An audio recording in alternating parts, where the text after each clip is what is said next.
தெரியும். நான் வந்து தோட்டந்தரவு உள்ள பொண்ணு, எனக்கு எல்லாமே தெரியும்.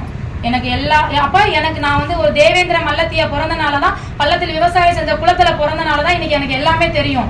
படிப்பும் தெரியும், விவசாயமும் தெரியும், என்னால வாழ முடியும். அது மாதிரி நீங்க வந்து சம்பாரிச்சு வாழுங்க. ஏன் இந்த தேவேந்திர குல மக்களை வச்சு ஏன் பிழைக்கிறீங்க? ஏன் இந்த மக்கள்? அப்ப விழிப்புணர்வு என்னன்னா, நம்ம இளைஞர்கள்ட்ட இருக்கணும். எவன் சுயநலமா இருக்கான் அவன் பின்னாடி போகாதீங்க. உங்களை திராவிடனத்தை அடகு வச்சு சாப்பிட கத்துக்குவாங்க. அவங்க எல்லாம் அடகு வச்சு சாப்பிடுற கூட்டம். நம்ம எல்லாம் சுயமா எழுந்து நின்று சம்பாதிச்சு போல்டா படிப்பறிவோட நல்ல ஒரு சிந்தனையோட நம்ம சங்கம் நம்ம வந்து பின் தள்ளுறாங்க. நம்ம சமூகத்து இளைஞர்களை ஒவ்வொருத்தனும் இன்னைக்கு வெட்டி சாய்ச்சிக்கிட்டு இருக்காங்க. காரணம், மாற்று சமூகம்லாம் ஒருத்தனை வெட்டி சாய்ச்சா 1000 பேர் வந்து நிக்கிறாங்க. ஆனா நம்ம சமூகம் வந்து நிக்க மாட்டேங்குது. கேட்டா நான் திமுகல பயணிக்கிறேன், நான் அனைத்து இந்திய அண்ணா திராவிடத்துல பயணிக்கிறேன், நான் பிஜேபியில பயணிக்கிறேன், அங்க பயணிக்கிறேன், இங்க பயணிக்கிறேன்.